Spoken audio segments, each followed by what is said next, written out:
सर्वांना नमस्कार. मास्टर विशाल सर या यूट्यूब चॅनलवरती आपलं सर्वांचं पुन्हा एकदा सहर्ष स्वागत. आज एक महत्त्वाचा विषय तुमच्यापर्यंत पोच केलेला आहे की ज्याच्यामध्ये पोलीस भरती जी काही मुंबईची परवाची मेरिट यादी किंवा निवड यादी जी लागलेली आहे ती बदल होईल का, आणि आपले जे विद्यार्थी गेलेले होते त्यांना कशा पद्धतीने प्रतिसाद मिळालेला आहे डिपार्टमेंटचा, आणि तदनंतर आज जी बैठक आहे त्या बैठकीमध्ये काय होईल, कसं होईल वगैरे वगैरे सर्व जे काही विश्लेषण आहे त्या व्हिडिओमध्ये दिलेलं आहे. तुम्ही जर पाहायला नसाल तर ह्या व्हिडिओच्या शेवटी एक आयकॉन येईल, त्या आयकॉनवरती टच करून तुम्ही तो व्हिडिओ पाहून घ्यायचा आहे. आजचा आणि आताचा खूप महत्त्वाचा विषय आहे. गेले खूप वर्ष झालं मी विद्यार्थ्यांना गायडन्स करतोय, 15 वर्ष पूर्ण होऊन गेलेले आहेत. पण ह्या सरकारला ओळखणं खूप अवघड आहे. मग ते सत्ताधारी असू दे किंवा विरोधी पक्ष असू दे, कसं पण असू दे. त्याचबरोबर डिपार्टमेंटचे विविध विभाग आहेत, त्या विभागाला सुद्धा ओळखणं खूप गरजेचं आहे, लक्षात ठेवा. आणि महाराष्ट्रातील सध्याची जे काही सरकारी वर्ग आहे किंवा सरकारी घटकातील विविध डिपार्टमेंट आहेत त्या कशा पद्धतीनं चुका आहेत याचं विश्लेषण मी गेल्यावेळी पण केलेलं होतं आणि आत्तासुद्धा करतो आहे. आजचा विषय खूप महत्त्वाचा आहे. मी गेल्यावेळी पण बोलत होतो, 1.5 वर्षापूर्वी पण बोललो होतो, या 2-3 महिन्यापूर्वी पण बोललेलो आहे. त्याच्यामध्ये जे काही पोलीस भरती किंवा रिक्त जागेचा अहवाल जात आहेत, आतासुद्धा पदभरतीला गती आलेल्या आहे. गती आलेली आहे नाही, गती आणलेली आहे. ती म्हणजे विधानसभेच्या तोंडावरती आपल्याला निवडून आणायचं आहे. म्हणूनच विविध योजना तुम्ही बघितला आहे. सरकारवरती लाखो रुपयाचं कर्ज आहे, तरीसुद्धा विविध योजना किंवा जे काही कोणीही येऊ दे त्याला कुठलीही त्याची मागणी असू दे, सगळी मागणी मान्य करण्याचा प्रयत्न सरकार करते. का बरं? हे आत्ताच का बरं असं? ह्याच्या आधी का होत नव्हतं? 2.5 वर्ष सत्ता होती, त्याच्या आधी पण वेगळ्या लोकांनी भोगलेले आहे. त्यांनीसुद्धा असं केलं नाही आणि ह्यांनीसुद्धा केलेलं नाही. सो वेगळा विषय. आपण कुठल्याही बाजून नाही, आपण विद्यार्थ्याच्या बाजून आहे. आणि कशा पद्धतीनं विद्यार्थ्यांची दिशाभूल होते आणि पदभरती करणारी, मग MPSC असू दे किंवा सरसेवा असू दे किंवा कोणीही असू दे, त्यांना एक गोष्ट खूप महत्त्वाची आहे या व्हिडिओच्या माध्यमातून सांगायची आहे की एक बातमी आलेली आहे आणि ह्याच्या आधी मी पण सांगतो तीच बातमी आज आलेली आहे. ती कशा पद्धतीने लक्षात ठेवा. जवळजवळ महाराष्ट्र सरकार किंवा महाराष्ट्र शासनातील जवळजवळ 34 विभागांची रिक्त जागेचा आढावा विविध डिपार्टमेंटचा, ज्याच्यामध्ये जवळजवळ गेल्या 10 ते 12-13 वर्षापासून काही घटकांमध्ये, काही शासनाच्या विभागामध्ये भरती झालेली नाही आहे. अशा विभागातील सुद्धा रिक्त जागेचा अहवालसुद्धा यावेळी विधानसभेच्या तोंडावरती शासनाकडे गेलेला आहे. समजलं? आणि 35 विभागातले जर गेलेले असतील तर या 35 विभागातल्या जे काही रिक्त जागेचा अहवाल आहे विविध डिपार्टमेंटचा, तो सरळ चुकीचा आहे म्हणून सांगितलं आहे. त्याच्यामध्ये त्रुटी आढळल्यात म्हणून सांगितलेलं आहे. त्याच्यामध्ये सरळ त्रुटी आढळल्यात म्हणून सांगितलेल्या आहेत. मग विचार करा, हे जर असं होत असेल तर पदभरती कशा पद्धतीने पडणार? समजलं का? त्याच पद्धतीनं ज्यावेळी विविध डिपार्टमेंटची, सरकारी किंवा निमशासकीय कुठलीही असू दे, विविध डिपार्टमेंटची जे काही पदभरतीसाठी रिक्त जागेचा अहवाल येतो आहे त्यालासुद्धा वित्त विभागाची परमिशन घ्यावी लागते. वित्त विभागाने परमिशन दिली तरच पदभरती पडत असते. जर वित्त विभागामध्ये जर त्रुटी आढळल्या तर त्याच्यामध्ये परमिशन भेटत नाही, याची नोंद घ्यायची आहे. परत तो अहवाल संबंधित डिपार्टमेंटच्या संबंधित वरिष्ठ अधिकाऱ्याकडे जातो. त्यांच्याकडे क्रॉस व्हेरिफिकेशन करून परत त्यांना मागवावा लागतो. याच्यामध्ये परत 3, 4, 5, 6 महिने असेच जातात. ह्याचं उत्तम उदाहरण मी तुम्हाला देतो आहे. 2022-23ची पोलीस भरती, ज्या रिक्त जागेचा अहवाल मागवलेला होता त्यापैकी जवळजवळ 50% ते 40% डिपार्टमेंट संबंधित जिल्ह्याकडून जे काही अहवाल आलेलं यायला पाहिजे होते त्याला वेळ झालेला होता. 2 ते 3 महिने अहवालच यायला वेळ झालेला होता. विषय संपला. अहवाल आल्यानंतर असे काही जिल्हे होते, असे काही घटक होते, त्याच्यामध्ये त्रुटी जी होती ती मोठ्या प्रमाणात आढळलेली होती. आणि परत मग आपल्या काय करायला जिल्ह्याला ते सगळं परत पाठवलेलं होतं वित्त विभागानं वगैरे, आणि परत या भरतीला वेळ लागलेला होता.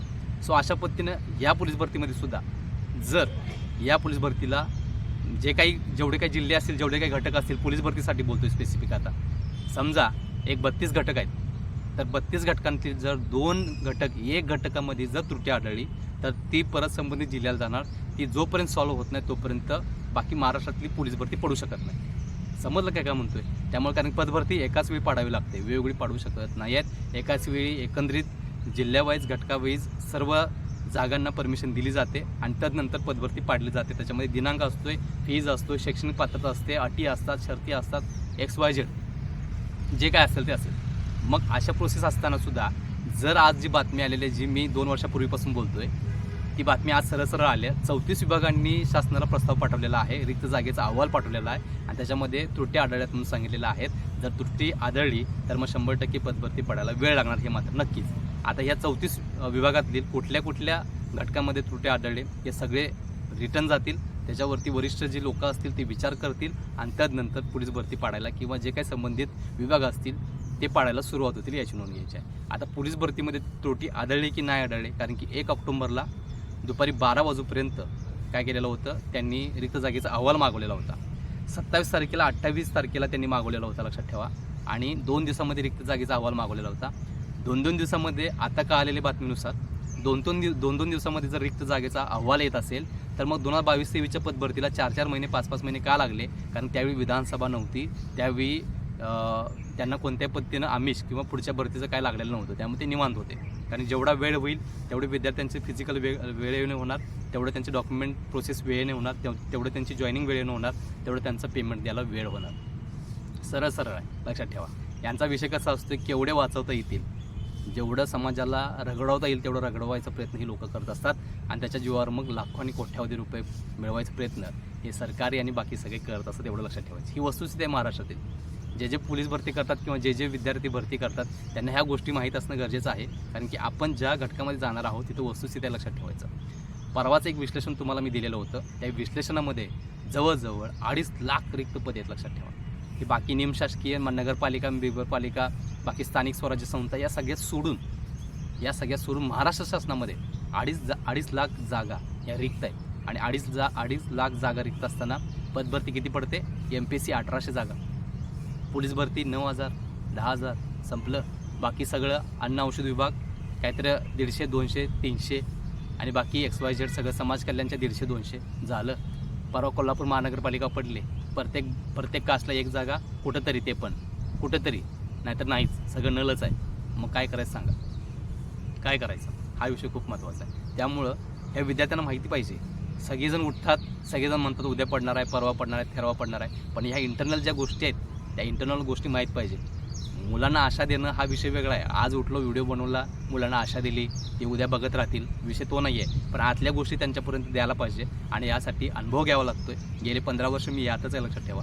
त्यामुळं खूप महत्त्वाचा विषय होता की त्या पदभरतीसाठी आज एक बातमी आलेली आहे. ती बातमीचं सविस्तर विश्लेषण मी गेले 2 वर्षापासून करत आलो आहे आणि ती बातमी आज आल्यानंतर मी परत तुमच्यापर्यंत पोच केलेला आहे की 34 विभागांनी परमिशन मागितलेलं असताना ज्याच्यामध्ये जवळजवळ 10-10 वर्ष, 12-12 वर्ष, 14-14 वर्षानंतरसुद्धा जिथं पदभरतीच पडली नाही त्या घटकातील सुद्धा विभागातील लोकांनी रिक्त जागेचा प्रस्ताव पाठवलेला आहे, जेणेकरून या विभागामध्ये आपल्याला काय करायचं आहे, भरती पाडायची आहे म्हणून. आता हे प्रस्ताव पाठवला म्हणजे लगेच भरतीला परमिशन भेटत नसते. वित्त विभाग आहे, बाकी सगळ्या प्रोसेस कंप्लीट करून आणि जर ग्रीन सिग्नल लागला तरच तुम्हाला एकंदरीत ॲड पडणार. नसेल, त्रुटी आढळल्या, प्रॉब्लेम आला तर परत रिटर्न जाणार.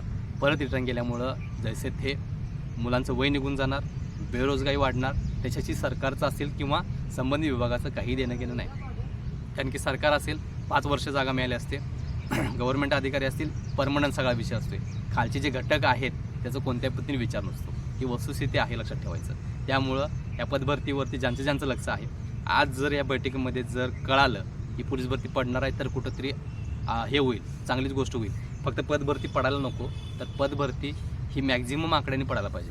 12, 13, 14, 15,000 जागा, म्हणजे एकंदरीत जेवढं विद्यार्थ्यांचं चांगलं होईल तेवढं आमचंसुद्धा चांगलं होणार आहे, लक्षात ठेवायचं. हा एकच हेतू आहे आणि विद्यार्थ्याच्या बाजूनच आपण असणार आहे, लक्षात ठेवा. समजलं काय म्हणतोय? त्यामुळे ह्या पदभरतीमध्ये किती जागा पडणार, काय जागा पडणार, आणि पाठीमागले जवळजवळ 80 विषय कॅबिनेटमध्ये पारित केलेले आहेत, पास केलेले आहेत, परमिशन दिलेले आहे.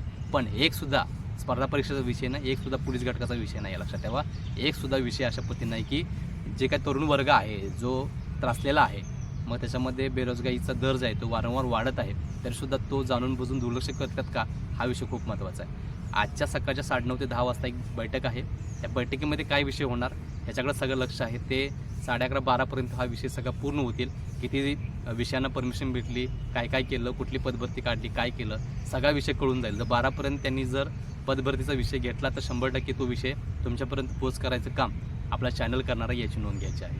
त्यामुळं ज्यांच्या मनामध्ये शंका होती की सर पोलीस भरती कधी पडणार, पण हा जो घोळ आहे पाठीमागं तो तुमच्यापर्यंत या व्हिडिओच्या माध्यमातून अगदी प्रामाणिकपणे पोच करायचं काम आपल्या चॅनलला केलेलं आहे. त्यामुळे जिथं असेल तिथं वेळ काढून तुमच्यापर्यंत आपण पोच करत असतो सगळ्या गोष्टी.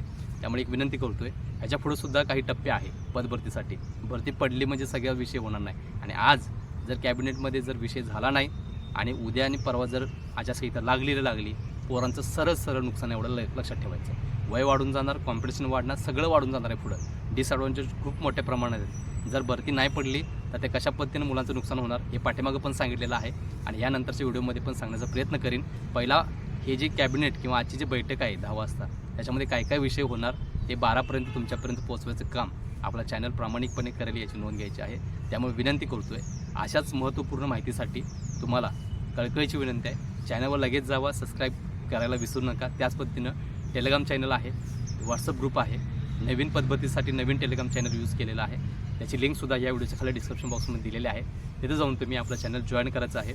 आणि 12 वाजता जी अपडेट आहे ती फक्त जे सबस्क्राईब करतील त्या मुलांना मोफत भेटणार आहे. त्यामुळे एक गोष्ट लक्षात ठेवा, सगळंच मोफत आहे. सबस्क्राईब करणंसुद्धा मोफत आहे, त्यालासुद्धा काही पैसे लागत नाहीत. त्यामुळे लगेचच सबस्क्राईब करा आणि नोटिफिकेशन जे आहे ते ऑल नोटिफिकेशन ऑन करायला विसरू नका, जेणेकरून सगळी इन्फॉर्मेशन तुम्हाला नोटिफिकेशनद्वारे होम स्क्रीनला अगदी मोफत येऊन जाणार आहे, अगदी मोफत येऊन जाणार आहे. त्यामुळं कंजूसीपणा करू नका, कारण की 15 वर्षाचा जे काही एक्सपिरियन्स आहे, अनुभव आहे, तो प्रामाणिकपणे आपल्या ह्या यूट्यूबच्या माध्यमातून गेले 40 लाख विद्यार्थ्यांपर्यंत पोहोचलेला आहे आणि तोच असा अबाधित राहू दे.